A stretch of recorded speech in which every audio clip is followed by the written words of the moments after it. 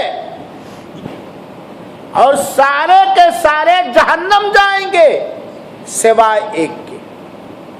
صحابہ کرام نے پوچھا وہ کون لوگ ہیں اے اللہ کے رسول اکرم صلی اللہ علیہ وسلم جو جہنم سے بچ جائیں گے، جو کامیاب ہونے والے ہوں گے، جو جہنم سے نجات پانے والے ہوں گے، جن کا شمار فرقہ ناجیہ میں ہوگا، جو جنت میں جائیں گے؟ اللہ کے رسول اکرم صلی اللہ علیہ وسلم نے کہا تھا ذرا سوچ سمجھ کر کے دین کے مسئلوں کو سیکھو۔ ما انا علیہ و اصحابی، جس دین کے جس معاملے میں، جس چیز پر آج ہم ہیں اور ہمارے صحابہ، آج ہم ہیں جس دین پر آج ہم ہیں، ما انا علیہ، جس دین پر آج میں ہوں، ہمارا جو عقیدہ ہے، ہمارا جو عمل ہے، ہم جس طرح عبادت کرتے ہیں، وہ اصحابی، اور جس پر ہمارے صحابہ کرام، یہی نجات پانے والے ہیں۔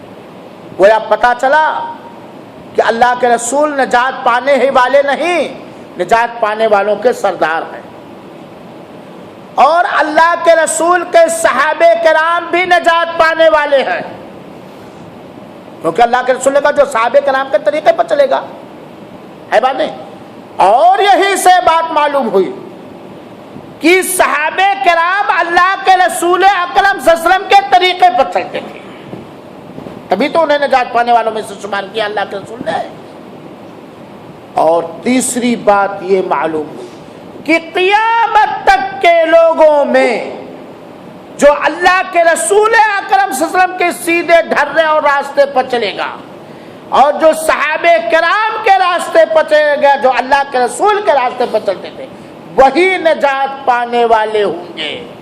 یہ حجویری، یہ کچھوچھوی، یہ ماننے کون بریلوی، یہ رضا خانی، یہ آغا خانی، یہ سہروردی، یہ نقشبندی، یہ فلاں جماعت کے پیچھے بھاگنے والے، فلاں گروہ کے پیچھے بھاگنے والے، یہ ہری پگڑی کا شعار بنانے والے، یہ پیلی پگڑی کا رول نکالنے والے، یہ ہمارے لیے آئیڈیل نہیں ہے۔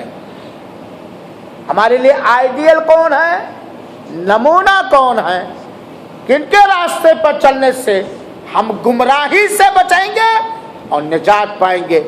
ما انا علیہ و اصحابی، جس پر میں ہوں اور میرے، جو عقیدہ اللہ کے رسول اکرم صلی اللہ علیہ وسلم کا تھا اور جو عقیدہ اللہ کے رسول اکرم صلی اللہ علیہ وسلم کے جانبدار صحابہ کرام کا تھا، جس کا بھی اس طرح عقیدہ ہوگا وہی نجات پانے والا ہوگا۔ اللہ کے رسول کے عقیدے سے صحابہ اور صحابہ کرام کے راستے سے جو ہٹے گا وہ نجات پانے والے نہیں ہوگا۔ تو اگر ہمارے اندر اختلاف ہو جائے تو ہمیں کدھر بھاگنا چاہیے؟ اللہ کی کتاب اور اس کے رسول کی طرف، اور اس بات پر ایمان رکھنا چاہیے کہ نجات پانے والے لوگ وہی ہیں جو اللہ کے رسول کے دین پر چلتے ہیں اور صحابہ کرام کے راستے پر چلتے ہیں۔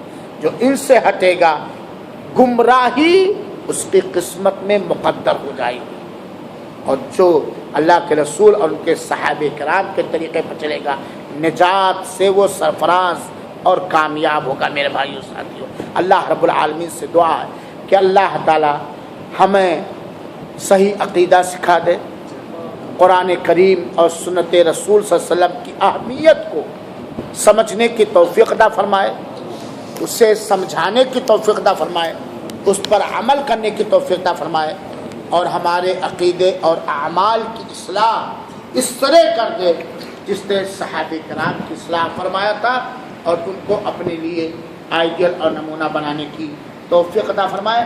اللہ ہم سب کو ہدایت دے اور ہم سب کے ذریعہ لوگوں کو ہدایت دے۔ اللہ تعالی ہمیں گمراہ ہونے سے بچائے اور ہمیں گمراہ کرنے سے بچائے۔ آمین۔ وصلی اللہ وسلم علی نبینا محمد صلی اللہ علیہ وآلہ وسلم۔ میرے بھائیو، یہ کتاب بانٹ دی گئی ہے اور خلاصہ اس